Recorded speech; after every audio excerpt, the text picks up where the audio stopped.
how to enable privacy display for your Samsung Galaxy S26 Ultra. You can do it two different way. Open your control panel, then you can see the privacy display. If you press on privacy display, press on done.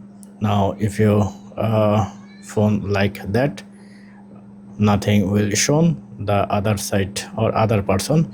You can do it from another setting. Go setting and go to display, then here you can see the private display, and from here you can customize a lot of thing as well. Pin pattern or apps, you can customize or set this privacy for specific apps as well. Notification pop-up, you can customize all from there.